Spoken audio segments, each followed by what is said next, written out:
Halo trader, halo investor. Hari ini saya mau mengupdate IHSG kita ya. Jadi IHSG selama ini masih jalan sesuai dengan ekspektasi saya, masih jalan sesuai dengan skenario saya. Jadi setelah saya bilang break dari trendline sini, dia turun ke bawah, dia turun lagi dan dia mantul ke atas. Itu jalannya sudah sesuai. Dan saya mau menjelaskan lagi nih ya. Ini saya kasih gambaran ke kalian ya. Jadi beberapa hari ke depan ada kemungkinan dia masih hijau, ada kemungkinan besok juga turun. Jadi kita tidak tahu ya, market ini tergantung sama bandarnya ya. Jadi beberapa hari kemudian ini mereka bisa naik turun, dan batas dari naikannya mungkin menurut saya ya, ini disclaimer, belum tentu saya ngomong ini benar, ini hanya menurut opini saya aja, dan menurut cara trading saya aja. Jadi menurut saya, ini mungkin bisa ke level di bawah 7.000. Mungkin ke 6.000 berapa, 6.900-an berapa, atau mungkin ke level 7.000. Jadi tidak ada yang bisa pasti dia tabrak ke berapa. Ini hanya kira-kira seperti ini, seperti garis panah ini saya buat di video sebelumnya. Dia naik dan dia turun. Naiknya seberapa, kita nggak tahu. Tapi kira-kira ke level 7.000 ke bawah. Bisa nggak di atas 7.000? Bisa juga, itu skenario 2, nanti saya jelaskan. Jadi saya jelaskan yang pertama dulu, ini saya sudah gambarkan biar lebih cepat lagi videonya. Setelah dia nabrak sini, dia ada kemungkinan turun. Jadi kita lihat aja, perhatikan berapa minggu ke depan ini, apakah dia setelah nabrak ke level di bawah 7.000 dia turun. Kalau memang dia turun, dan kita lihat lagi setelah turun itu apakah dia akan di bawah trendline support yang di bawah 6.500 ini. Kalau dia jebol di bawah sini, skenario 1 itu sudah berjalan sesuai dengan ekspektasi saya. Jadi sudah sesuai jalannya, seperti saya bilang, dia turun di bawah 6.500, dia lanjut lagi turun ke 6.000. Nanti dilihat lagi juga nih ya, belum tentu bisa ke 6.000, ya kan? Jadi market ini kita nggak bisa pastiin, bisa juga di bawah pas 6.200, 6.100 dia mantul lagi ke atas, bisa. Tapi setidak-tidaknya kalian sudah ada gambaran ke depan komposit kita, indeks kita menuju ke berapa. Jadi kalian nggak panik turun, kalau dia naik juga kalian juga nggak heran. Karena skenario-nya ini ada dua, antara turun dan naik. Jadi saya mau bahas sekarang, kalau turun kita udah tahu ya. Jadi saya udah bilang kalau jebol di 65, dia turun. Nanti kita lihat lagi dia turunnya sampai seberapa. Jadi market ini hanya saya bisa tebak kira-kira mungkin 2 minggu sampai 1 minggu ke depan. Jadi kira-kira itu aja. Kalau skenario 1 turun terjadi, itu jalannya seperti kira-kira seperti itu. Kita mau bahas sekarang skenario 2. Oke, skenario 2 bagaimana jalannya? Jadi misalnya, kalau dia naik lagi ke atas di atas 7.000, misalnya 7.050 atau 7.070, itu dia bisa juga naik ke atas. Setelah itu apa yang terjadi? Dia turun. Dia naik sedikit, dia turun lagi, dia naik, dia turun, dan dia lanjut naik ke atas. Setelah lanjut naik ke atas, apakah dia bisa turun lagi? Bisa, kita juga nggak tahu. Tapi skenario kedua cenderung untuk naik ke atas. Apalagi kalau dia udah break dari resisten sebelumnya, dia bisa menuju ke mungkin 7.500, atau di akhir tahun bisa ke 8.000.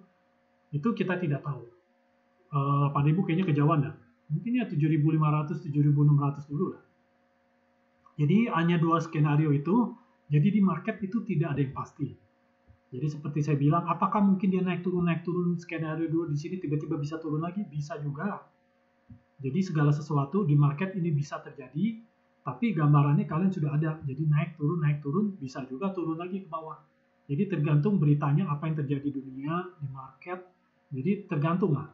Jadi kita nggak bisa pasti 100%, ini semua disclaimer, ini hanya menurut opini saya aja. Jadi kenapa saya bilang nggak ada yang pasti di market? Contoh nih salah satu saham saya sendiri ya. Saya main di LPCK. Saya prediksi dia turun, dia naik. Memang sudah sesuai dengan saya ngomong, dia turun sini, dia naik. Jadi nonton di video saya sebelumnya, LPCK saya prediksi dia turun dan dia baru naik. Apakah benar sesuai dengan jalan saya? Benar, ini jalannya sesuai. Tapi nggak ada yang pas di market. Karena yang menurut saya ini level supportnya di 1100, dia ternyata dia naik lagi. Apa yang terjadi kalau kondisi seperti ini? Nanti saya akan buatkan video cara untuk stop loss menurut saya ya, bukan cara yang benar ya. Tapi ini hanya menurut saya aja, karena saya kena kejadian begini Sudah sering saya kena kejadian seperti ini. Dia makan stop loss naik, dia makan stop loss naik, banyak di forex apalagi ya. Di forex kejadian seperti ini sangat sering. Dia makan stop loss saya, dia naik di atas, bisa banyak. Jadi kejadian-kejadian ini nanti saya ajarkan di video saya berikutnya cara stop loss yang menurut saya benar. Jadi Anda boleh lihatlah cara saya stop loss kira-kira seperti apa, boleh kalian pelajari, boleh kalian ikutin, atau belum tentu cocok ya. Jadi sebab cara trading orang masing-masing itu berbeda. Ini yang menurut saya jalankan, jadi saya jalankan. Jadi kalau kondisi seperti ini, dia stop loss, dia naik, bagaimana caranya menghandle-nya, saya buatkan nanti di video saya berikutnya. Jadi menurut saya LPCK ini, jadi market ini nggak ada yang pasti. Jadi menurut saya ya, dia bisa makan stop loss, dia bisa naik lagi. Chart ini hanya membantu. Jadi sebenarnya ini yang paling penting dalam di market itu fundamental. Kalian ketahui Lipo Cikarang itu sebenarnya seperti apa, LPKR seperti apa. LPKR ini kadang-kadang ada yang jalan sesuai dengan ekspektasi saya. Kadang-kadang tidak. Jadi market ini nggak menentu. Saya dulu pernah review juga LPKR, dulu waktu itu ada yang tanya di hari harga berapa ya. Mungkin nonton di video saya, nanti saya kasih cuplikannya videonya. Ini LPKR juga saya ekspektasi turun ke bawah. Setelah turun, saya review bahwa dia akan naik ke atas. Ini garisnya sudah persis seperti saya bilang, naik, turun, nanti mungkin dia besok turun, atau ya kita nggak tahu lah. Dan saya bicara tentang LPCKR ini, beli di antara 110, 115, ya kena juga. Jadi di market ini nggak ada yang pasti. LPKR ini bandarnya nggak dibuang lagi ke bawah, diangkat, tidak. Kalau LPCK, bandarnya dibuang sampai makan stop loss, diangkat lagi ke atas. Jadi kira-kira apakah nanti bisa sesuai dengan gambar saya? Belum tentu. Ini hanya opini saya saja. Jadi menurut saya dia begini naiknya, turun naik, dia akan naik. Jadi dilihat saja, di market nggak ada yang pasti. Jadi kesimpulannya menurut saya di market itu nggak ada yang pasti. Contoh satu lagi nih, saham Swiss. Kemarin ini saya nggak ngeliat ini saham Swiss. Ternyata saham Swiss ini naik ke atas. Jadi saya tidak perhatikan beberapa hari saham ini karena saya nggak pantau. Ternyata dia naik. Jadi apa yang saya ngomong itu belum tentu benar. Gitu. Jadi di market ini macam-macam. Tergantung kalau saya punya saham ini ya. Kalau saya punya saham ini pasti saya pantau atau saya perhatikan lah setidak-tidaknya. Jadi saya juga predik dia naik sini, nanti dia turun lagi. Apakah sesuai dengan jalan saya? Nanti dilihat. Jadi kira-kira resisten ada di kira-kira 500 lebih, atau mungkin belum sampai 500, dia juga turun. Jadi garis saya ini ya nggak ada yang pasti lah. Jadi di market ini selalu saya bilang tidak ada yang pasti. Jadi seperti saya bilang komposit indeks kita ini jalannya ini hanya kira-kira menurut pandangan saya aja. Kadang dia naik bisa lebih naik dari yang saya bilang, kadang dia bisa lebih turun dari yang saya bilang, jadi tidak ada yang pasti, jadi hanya gambaran saja. Seperti saya bilang, LPCK itu gambarannya turun naik seperti itu aja.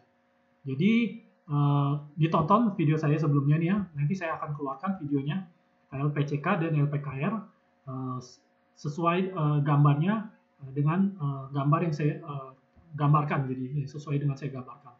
Jadi, ditonton aja videonya, jadi kalian bisa lihat, view ke depan saya video-video yang saya buatkan. Jadi nanti beberapa hari lagi komposit indeks ini saya akan review lagi dia menuju ke berapa.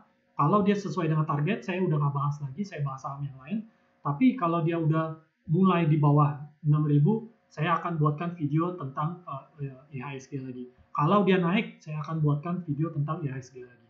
Jadi ditunggu review saya berikutnya beberapa hari ya, mungkin beberapa minggu ke depan, apakah target-target ini saya kena atau tidak sesuai jalannya dengan saya yang mau.